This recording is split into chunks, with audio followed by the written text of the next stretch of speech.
വനിതാ സംവരണ ഭേദഗതി ബിൽ പാർലമെന്റിൽ കൊണ്ടുവരാനിരിക്കെ വനിതകളുമായി പ്രധാനമന്ത്രി നരേന്ദ്രമോദി ഇത് സംവദിക്കും. ഡൽഹിയിൽ നടക്കുന്ന പരിപാടിയിൽ വിവിധ മേഖലകളിലെ പ്രമുഖരായ വനിതകൾ പങ്കെടുക്കും. നാരീശക്തി വന്ദൻ സമ്മേളനം എന്നാണ് പരിപാടിയുടെ പേര്. PR അരവിന്ദ് ചേരുന്നുണ്ട് ഡൽഹിയിൽ നിന്ന് വിവരങ്ങളുമായി. അരവിന്ദ്, ഈ ഇലക്ഷന്റെ സമയത്ത് തന്നെ ഇത്തരത്തിലുള്ള ബില്ല് അവതരിപ്പിക്കുന്നതിനെതിരെ വലിയ വിമർശനമുണ്ട്, പ്രതിഷേധമുണ്ട്. അതിനിടയിൽ ഇപ്പോൾ ഈ പ്രമുഖരായ വനിതകൾ എന്ന് പറയുമ്പോൾ ഏത് മേഖലകളിൽ നിന്നുള്ളവരാണ് ഉണ്ടാവുക? ആരെല്ലാം പങ്കെടുക്കും? പറയൂ ഇതിന്റെ കൂടുതൽ വിവരങ്ങൾ.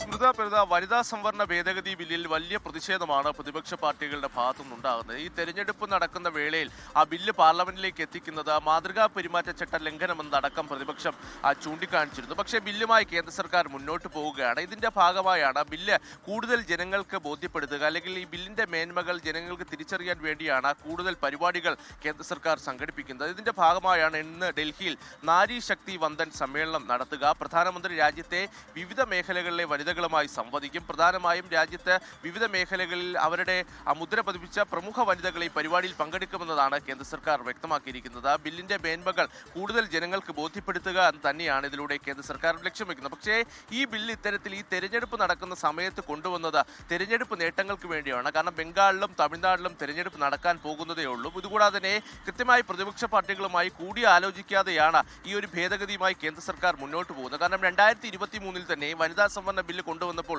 പ്രതിപക്ഷം ഒറ്റക്കെട്ടായി ബില്ലിനെ അനുകൂലിച്ചതാണ്. പക്ഷേ ആ ബില്ല് നടപ്പാക്കുന്നതിൽ കേന്ദ്ര സർക്കാർ വലിയ രീതിയിൽ കാലതാമസം നടത്തി. പക്ഷേ ഇപ്പോൾ മണ്ഡല പുനർനിർണയവും അതുപോലെ തന്നെ സെൻസസ് അടക്കം ഈ ബില്ലുമായി ബന്ധിപ്പിച്ചുകൊണ്ടാണ് കേന്ദ്ര സർക്കാർ മുന്നോട്ട് പോകുന്നത്. അത്തരം നടപടികൾ അനുവദിക്കില്ല. ഇതിൽ കൃത്യമായ കൂടിയാലോചനകൾ നടക്കണമെന്നതാണ് കേന്ദ്ര സർക്കാർ നടത്തുന്നത്. കഴിഞ്ഞ ദിവസം ഇക്കാര്യങ്ങൾ അടക്കം ചൂണ്ടിക്കാണിച്ചുകൊണ്ട് പ്രധാനമന്ത്രി MP-മാർക്ക് കത്തയച്ചിരുന്നു. ബില്ലിനെ പിന്തുണയ്ക്കണമെന്നതായിരുന്നു പ്രധാനമന്ത്രി ആവശ്യപ്പെട്ടത്. പക്ഷേ ആ ബില്ലിലെ ആ കാലതാമസവും അതുപോലെ തന്നെ ഇതിലെ അവ്യക്തത അടക്കം ചൂണ്ടിക്കാണിച്ചുകൊണ്ട് കോൺഗ്രസ് അധ്യക്ഷൻ മല്ലികാർജ്ജുൻ ഖാർഗെ പ്രധാനമന്ത്രിക്കും കത്തയച്ചിരുന്നു. പിന്നാലെ രാത്രിയോടുകൂടി തന്നെ കേന്ദ്ര പാർലമെന്ററി കാര്യ മന്ത്രി കിരൺ റിജിജു മല്ലികാർജ്ജുൻ ഖാർഗെക്കും കത്തയക്കുന്നതാണ് നമ്മൾ കണ്ടത്. എന്തായാലും പ്രതിപക്ഷത്തിന്റെ ഭാഗത്തു നിന്ന് വലിയ അതിർത്തി തുടരുമ്പോഴാണ് ഈ ബില്ല് പാർലമെന്റിലേക്ക് കേന്ദ്ര സർക്കാർ കൊണ്ടുപോകുന്നത്. 16, 17, 18 തീയതികളിലാണ് പ്രത്യേക പാർലമെന്റ് സമ്മേളനത്തിൽ വനിതാ സംവരണ ഭേദഗതിയുമായി ബന്ധപ്പെട്ട ആ ചർച്ചകൾ നടക്കുക. എന്തായാലും അതിനു മുമ്പോടിയായിട്ടാണ് ഒരു വലിയ ക്യാമ്പയിനായി ഇപ്പോൾ കേന്ദ്ര സർക്കാർ മുന്നോട്ട് വന്നിരിക്കുന്നത്. പ്രഭിത, സ്മിത.